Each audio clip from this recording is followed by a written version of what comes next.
Bom, e nesta terça-feira, durante a live semanal, o presidente Lula disse que o Estado de Israel contribui para a piora das condições climáticas. Isso porque, de acordo com o chefe do executivo, as bombas lançadas pelos israelenses contra os terroristas do Hamas emitem gases de efeito estufa. Além disso, Lula disse que a guerra prejudica a condição dos 735 milhões de crianças que passam fome no mundo. Ele não apontou a fonte destes dados. Vamos acompanhar. Nós estamos aqui brigando para tentar evitar o desmatamento, evitar as queimadas, para diminuir, sabe, o gás de efeito estufa. E os caras ficam jogando bomba toda hora, explodindo bomba. Quanto de gás de efeito estufa tem aquelas bombas? Quanto dinheiro gastado? Sabe quanto dinheiro jogado fora? Quanto dinheiro gastado numa guerra quando nós temos 735 milhões de crianças passando fome no mundo? E aí, Silvio, comentário unânime aqui na bancada. Ele não está bem, né? A gente tem que repetir, né, Augusto? Não parece, né? Ele está falando que agora que ele está culpando Israel também por questões climáticas, efeito estufa. E também chama a atenção o jornalista ao lado, falando, é muito dinheiro gasto, né? Parece papo de maluco isso, vamos falar a verdade, né? Olha, ainda bem que Israel não tem nenhum segundo para se preocupar com o Brasil diante de uma guerra em seu território contra bárbaros, ainda bem, porque se começar a prestar atenção, e por isso no comentário anterior eu disse que um dia essa conta vai chegar, porque um dia Israel vai prestar atenção em tudo o que o atual mandatário da República Brasileira tem dito por aí sobre o território, o Estado constituído de Israel e ofendido as ofensas ao povo judeu. Eu vou parar por aqui. Eu também vou fazer um comentário curto. O Lula, lembra quando ele dizia que ele não era nem de esquerda nem de direita, ele era metalúrgico? Pois bem, está longe disso. Ele hoje se apresenta como um cara de esquerda. A esquerda faz está deixando claro que transformou Israel no judeu dos países. É culpado por tudo, está sempre errado. Isso aí é comportamento de nazista. E a imprensa convencional, a imprensa velha, não registra que que o discurso do presidente da República é um discurso igualzinho ao feito no seu início, né? No início do ataque aos judeus da Alemanha, é um discurso de nazista. Qualquer coisa dita por alguém que não vote no Lula é coisa de fascista. Isso é coisa de nazista. E o Supremo finge que não vê. Pois é, Ana, também quero te ouvir, mas antes a gente vai resgatar aquele vídeo do Lula que já passamos aqui no programa várias vezes, mas a internet não perdoa, que ele confessa a mentira sobre os moradores de rua, já que ele falou de 735 milhões de crianças passando fome no mundo. Vamos lembrar. Eu cansei de viajar o mundo falando mal do Brasil, gente. Era bonito a gente viajar ao mundo e falar, no Brasil tem 30 milhões de crianças de rua, no Brasil tem 30 milhões... A gente nem sabia, tem não sei quantos milhões de abortos, era tudo clandestino, mas a gente ia citando números, sabe? Se o cara perguntasse a fonte, a gente não tinha, mas a gente ia citando números. Eu não esqueço nunca, eu estava debatendo, o Roberto Marinho e o Jaime Lerner em Paris. Mas eu estava dizendo, porque no Brasil tem 25 milhões de crianças de rua. Eu era aplaudido calorosamente pelos franceses. Quando eu terminei de falar, o Jaime Lerner falou assim para mim, Lula, não pode ter 25 milhões de crianças de rua, Lula. Porque senão a gente não conseguiria andar nas ruas, Lula. É muita gente. E aí, Ana? Flagrante perpétuo de fake news aí, hein?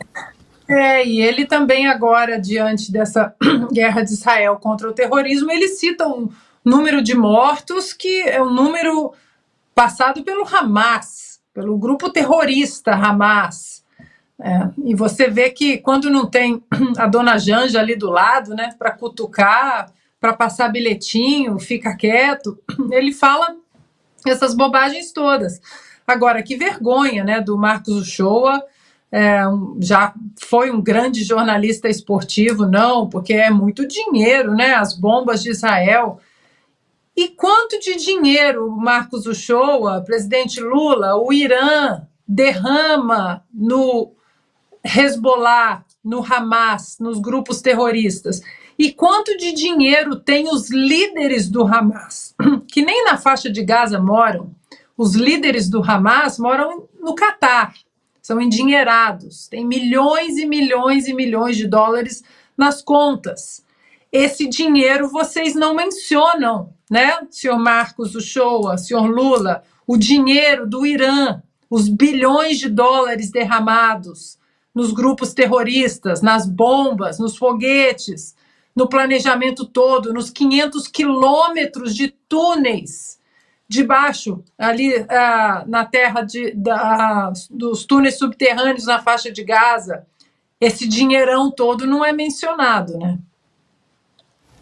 O Piotr, a gente vai também trazer a ministra do Meio Ambiente, Marina Silva, que no início do ano trouxe um número também, que ela não mostrou, não disse o dado, a fonte, né, de 120 milhões de brasileiros famintos. Vamos relembrar.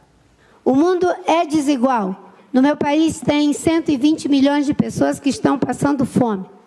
Nós tínhamos saído do mapa da fome e agora temos 33 milhões de pessoas que estão vivendo com menos de $1 por dia. A sustentabilidade não é só econômica, não é só ambiental, ela é também social. Um governo sem compromisso com verdade, né? O Bolsonaro matou quantos? 700 mil?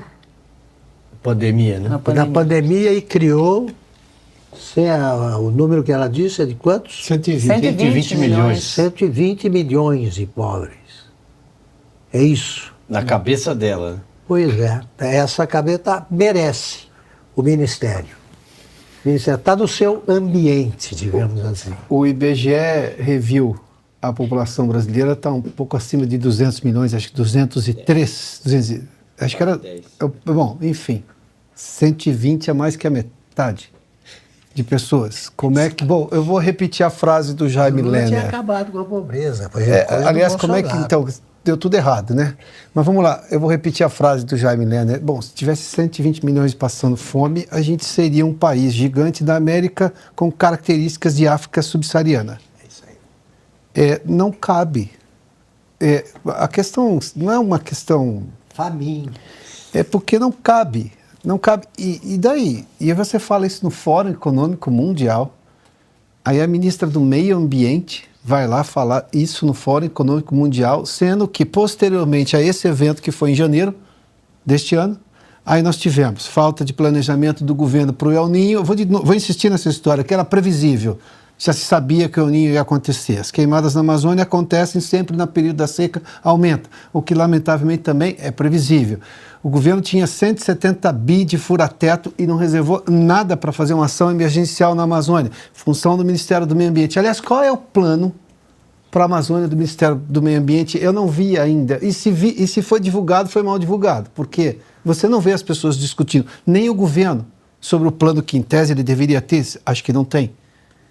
Como é que... E daí a ministra do Meio Ambiente está discutindo esse assunto e o que ela está fazendo efetivamente, porque essa é a função dela no Ministério do Meio Ambiente, planos para a questão amazônica. Eu já disse que a melhor discussão da Amazônia está na CPI das ONGs, lá no Senado. Lá está a discussão séria sobre a Amazônia. O Ministério do Meio Ambiente precisa aprovar alguma coisa, né? Porque eu prefiro discutir a Amazônia. O único que eu vi argumentos sólidos sobre soluções para questões amazônicas neste ano está na CPI das ONGs, lá no Senado da República. Lá eu vi discussões em que você pode, digamos, entender a extensão do problema e apontar soluções. Só lá. Agora, dá para entender a cabeça confusa, porque além de tudo isso que apontou o Piotr, ela tem que enfrentar agora os nanomísseis, né?